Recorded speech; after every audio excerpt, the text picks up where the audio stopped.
American president ട്രംപിനെ ഒറ്റപ്പെടുത്താനായി അമേരിക്കയെ ഒറ്റപ്പെടുത്താനായി ഇപ്പോൾ പുതിയൊരു ലോകക്രമം രൂപപ്പെട്ടിട്ടുണ്ട്. India, China, Russia.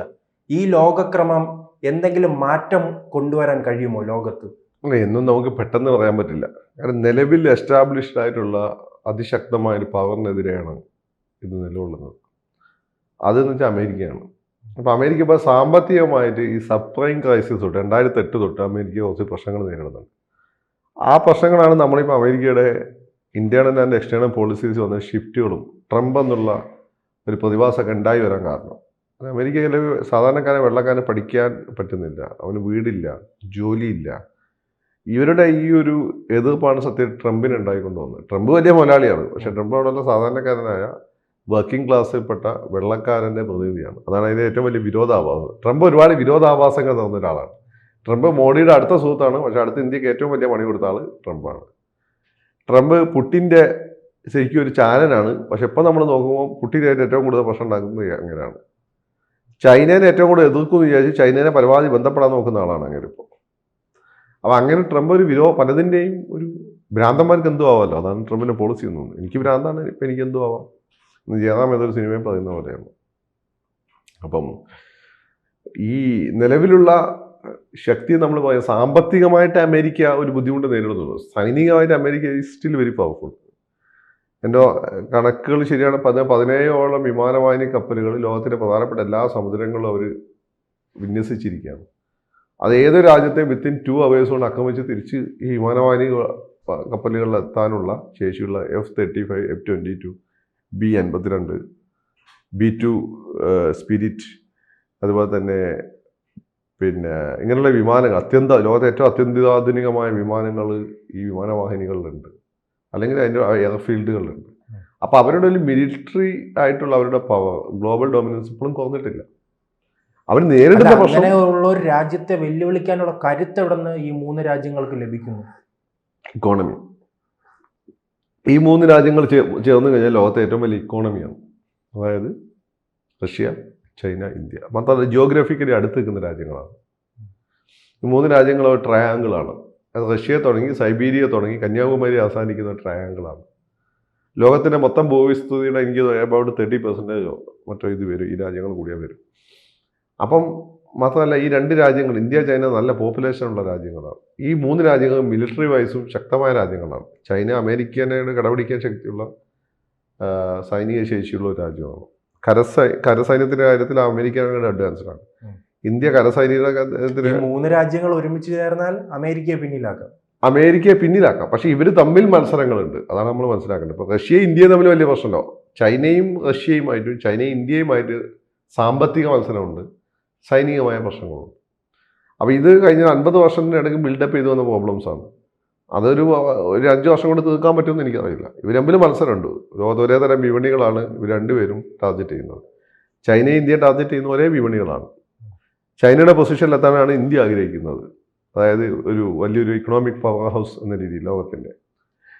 അപ്പം ഇതിൻ്റെ പ്രോബ്ലം കിടക്കുന്ന അമേരിക്കയുടെ നിലവിലുള്ള മിലിറ്ററി ഡോമിനൻസിന് താക്കാനുള്ള ശേഷിയൊന്നും ഇവർക്ക് 3 പേർക്കും ഇല്ല. പക്ഷെ സാമ്പത്തികമായിട്ട് അമേരിക്കയെ സമ്മർദ്ദത്തിലാക്കാൻ പറ്റും. കാരണം ഇവർ നമ്മൾ പരസ്പരം തീരുവകളൊക്കെ എടുത്തു മാറ്റി പരസ്പരം ടെക്നോളജിയൊക്കെ ട്രാൻസ്ഫർ ചെയ്ത് കഴിഞ്ഞാൽ ഗ്ലോബൽ മാർക്കറ്റ് ചീപ്പ് പ്രൊഡക്ട്സ്, ഏറ്റവും ചീപ്പായിട്ട് ഏറ്റവും സ്റ്റാൻഡേർഡൈസ്ഡ് പ്രോഡക്റ്റുകൾ കൊടുക്കാൻ പറ്റും. അപ്പോൾ അമേരിക്ക നിലവിലുള്ള പലതിനും ഇവർ ഭീഷണിയാവും. മാത്രമല്ല ഈ അമേരിക്കയിൽ ലോകത്ത് ഏറ്റവും കൂടുതൽ കയറ്റി വയ്ക്കുന്ന സാധനങ്ങൾ എന്തൊക്കെയാണ്? ഒന്ന്, അമേരിക്ക കയറ്റി വയ്ക്കുന്ന ആയുധങ്ങളാണ്. രണ്ടാമത്തത് ഈ ഹോളിവുഡാണ്, കൾച്ചറൽ ഇൻഡസ്ട്രിയാണ്. ഇപ്പോൾ ചൈനയിൽ നിന്നൊക്കെ വരുന്ന പല വെബ് സീരീസുകൾക്കും ഭയങ്കര അമേരിക്കൻ വെബ് സീരീസിനെക്കാട്ടും ക്വാളിറ്റി ഉണ്ട്. ഇന്ത്യയിൽ നിന്ന് പോകുന്ന ബോളിവുഡിലെ പല സിനിമകളും ഇൻ്റർനാഷണൽ മാർക്കറ്റിൽ വലിയ വിലയുണ്ട്, വലിയ സ്വീകാര്യതയുണ്ട്. അപ്പോൾ ഇതൊക്കെ ഇവർ പരസ്പരം കൊളാബറേറ്റ് ചെയ്താൽ ഇതിൻ്റെ സ്വീകാര്യത ഇനിയും കൂടും, വിപണി സാധ്യത ഇനിയും കൂടും. അതുപോലെ തന്നെ ഇന്ത്യയും ചൈനയൊക്കെ തമ്മിൽ ഈ പറയുന്ന ചില ജോയിൻറ്റ് പ്രൊജക്റ്റുകൾ ഡിഫൻസിൽ വന്നു കഴിഞ്ഞാൽ അത് അമേരിക്കയ്ക്ക് വലിയ ഭീഷണിയാണ്. അമേരിക്ക കൊടുക്കുന്ന അതേ ക്വാളിറ്റി, അമേരിക്കൻ പ്രൊഡക്റ്റുകളുടെ പ്രത്യേക ഗുണമെന്ന് വെച്ചാൽ അതിൻ്റെ ക്വാളിറ്റിയാണ്. അപ്പോൾ അമേരിക്കൻ കാറിൽ AC എന്ന് വെച്ചാൽ 1.5 AC ആണ്, പെട്ടെന്ന് തണുക്കുകയും പെട്ടെന്ന് ചൂടാവുകയും ചെയ്യും.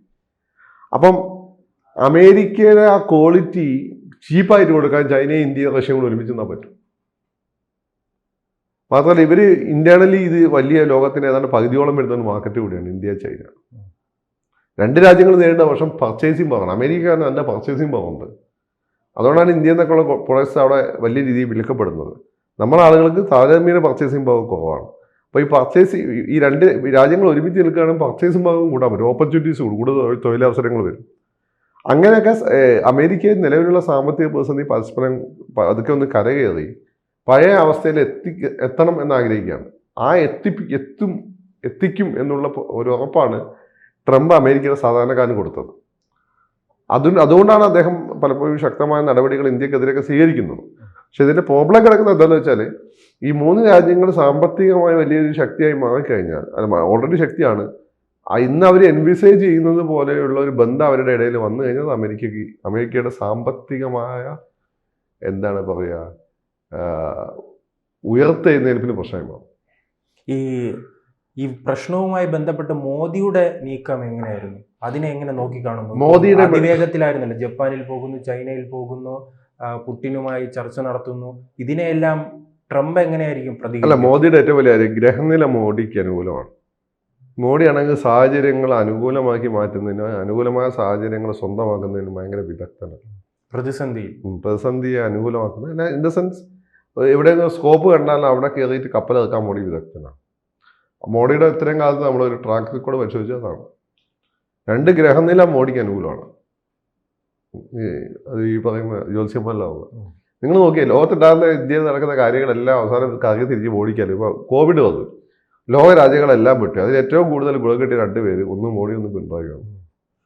മനസ്സിലായി? അത് ഓപ്പർച്യൂണിറ്റി ചെയ്യാൻ മാറി. രണ്ടാമത്തെ കാര്യം എന്ന് വെച്ചാൽ ലോകത്തിലെ നിലവിലുള്ള ഒരു രാഷ്ട്രീയ പരിതാവസ്ഥ എന്ന് വെച്ചാൽ ലോകത്ത് ആരെയും വിശ്വാസമില്ലാത്തൊരവസ്ഥയാണ്. മോഡിയാണെങ്കിൽ എല്ലായിടത്തും പോയിട്ട് സഹോദരം ഉണ്ടാക്കാൻ സാധിക്കും. ഒരേ സമയം പലസ്തീൻ്റെ ഫണ്ടുമാണ്, ഇസ്രായേലിൻ്റെ ഫണ്ടുമാണ്, ഒരേ സമയം അമേരിക്കയുടെ ഫണ്ടുമാണ്, റഷ്യയുടെ ഫണ്ട്. ഇപ്പോഴാണ് അമേരിക്കയായിട്ടുള്ള ബന്ധമൊന്ന്. മോഡിക്ക് മാത്രമാണ് ഇന്ത്യയും ചൈനയും ഇന്ത്യയും പാകിസ്ഥാനും നമ്മളെ പ്രശ്നം പരിഹരിക്കാൻ പറ്റുള്ളൂ. വേറൊരാൾക്കും അത് പറ്റില്ല. BJP സമ്മതിക്കില്ല, സൈന്യം സമ്മതിക്കില്ല, മോഡിക്ക് അത് പറ്റും. അപ്പം മോഡിക്ക് ഏറ്റവും മികച്ചൊരു ടീം, ലോകത്ത് തന്നെ ഏറ്റവും മികച്ച ടീം ഡോവൽ, ഈ ഡിഫൻസിൻ്റെ ഇന്റേണൽ സെക്യൂരിറ്റിയുടെ കാര്യത്തിൽ ലോകത്തെ ഏറ്റവും മികച്ച സ്ട്രാറ്റജിസ്റ്റാണ് ഡോവൽ. ശരിക്കും ജെയിംസ് ബോണ്ട് തന്നെയാണ്. അങ്ങനെയുള്ള മികച്ച ചില ആളുകൾ, അതുപോലെ ജയശങ്കർ വിദേശകാര്യ വകുപ്പ് ചെയ്യാൻ. പിന്നെ മോഡിയുടെ സമയമാകുമ്പോഴേക്ക് അംബാനി അദാനിയെ പോലുള്ള ലോകത്തെ ടോപ്പ് മുതലാളിമാരായി മാറുന്നു. അവർ ഇന്ത്യയുടെ താല്പര്യങ്ങൾ ലോകത്തിൻ്റെ വിവിധ ഭാഗങ്ങളിൽ അവർ ഇന്ത്യയുടെ താല്പര്യങ്ങൾ കൂടി സംരക്ഷിച്ചുകൊണ്ടാണ് ബിസിനസ് ചെയ്യുന്നത്. അവരുടെ വളർച്ച ഇന്ത്യയുടെ കൂടി വളർച്ചയാണ്. അതുകൊണ്ടാണ് അവർക്ക് വേണ്ടി നമുക്ക് റഷ്യൻ ഓയിലുമായിട്ട് ബന്ധപ്പെട്ടാണ് അമേരിക്കയായിട്ടുള്ള ഒരു പ്രശ്നം നമുക്കിപ്പം കിടക്കുന്നത്. അതെന്ന് വെച്ചാൽ അവരുടെ വളർച്ചയ്ക്ക് വേണ്ടി നമ്മൾ ചില കോംപ്രമൈസുകൾ ചെയ്ത് കൊടുക്കേണ്ടതായിട്ട് വരും. മനസ്സിലായില്ലേ? ഇന്ത്യയിലെ ജനങ്ങൾക്ക് അംബാനി ട്രംപിന്റെ പ്രശ്നം ഈ എണ്ണയിൽ മാത്രമാണോ അതോ മറ്റെന്തെങ്കിലും? ട്രംപിന് പല അജണ്ടയാണ്. ഒന്ന്, ഇപ്പോഴാണ് ഇന്ത്യ ഇത്രയും വലിയ ഒരു പൊട്ടൻഷ്യലുള്ള ഒരു രാജ്യമായി അതിവേഗം വളരുന്നു എന്നുള്ള ഒരു കാര്യം ട്രംപ് മനസ്സിലാക്കി. ഇത് ഓപ്ര വിൻഫ്രൈനെ പോലെയുള്ള വിൻഫ്രൈ നേരം വന്നിട്ട് അവിടെ വലിയ അമേരിക്ക ജേർണലിസ്റ്റ് ഉണ്ട്, ആങ്കർ, അവർ പറഞ്ഞതാണ്. അപ്പോൾ ഒന്നത്. രണ്ട്, അവരുടെ ഒരു കൾച്ചറൽ അജണ്ടയുണ്ട്, അവരുടെ ചില റിലീജിയസ് ഐഡിയോളജി ഇങ്ങോട്ട് കടത്തി വിടാന്നുള്ളത്.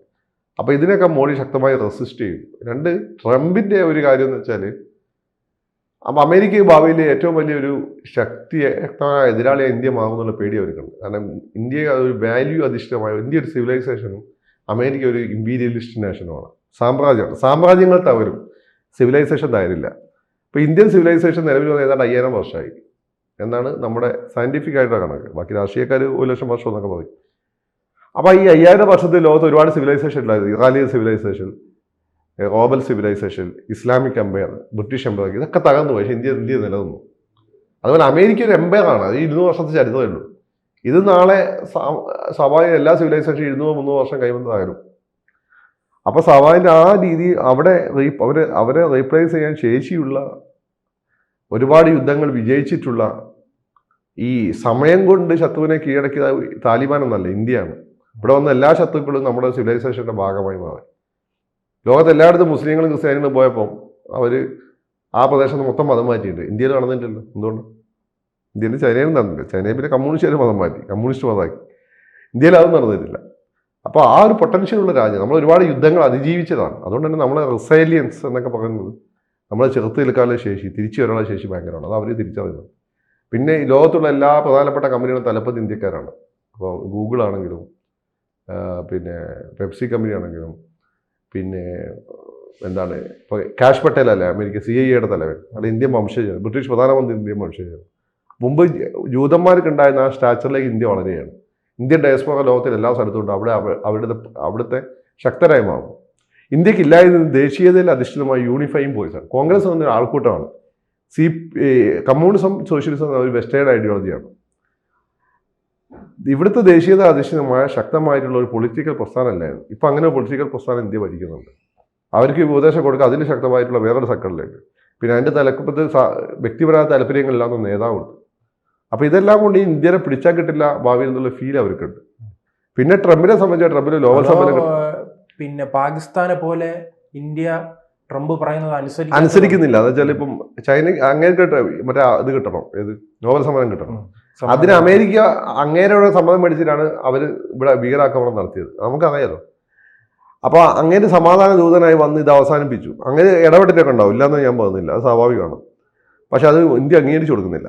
അപ്പം അങ്ങനെ നോബൽ സമ്മാനത്തിനുള്ള സാധ്യത കുറവ്. ഇതൊക്കെ അങ്ങനെ പേഴ്സണൽ പ്രശ്നം. അതുകൊണ്ട് അത്ര പെട്ടെന്ന് മോഡിയായിട്ട് അകലാനുള്ള കാര്യം. മോഡി എല്ലാവരും തോളിൽ കൈയൊക്കെ ഇടും, പക്ഷെ അവസാനം ഇന്ത്യയുടെ താല്പര്യം വന്നാൽ പിന്നെ മോഡിയെ പിന്നെ തോളിൽ കൈയിട്ടൊക്കെ പോയി പണിയൊക്കെ പറയും. അങ്ങനെ സ്വഭാവമുണ്ട് മോഡിക്ക്. മോഡിക്ക് ഹിന്ദു ഇന്ത്യ കഴിഞ്ഞിട്ട് എന്തോ ഉള്ളൂ. ഇതൊക്കെയാണ് പ്രശ്നം. കൂടുതൽ വാർത്തകളും വിശേഷങ്ങളും നിങ്ങളിലേക്ക് എത്താൻ ABC മലയാളം സബ്സ്ക്രൈബ് ചെയ്യുക, ബെൽ ബട്ടണും അമർത്തുക.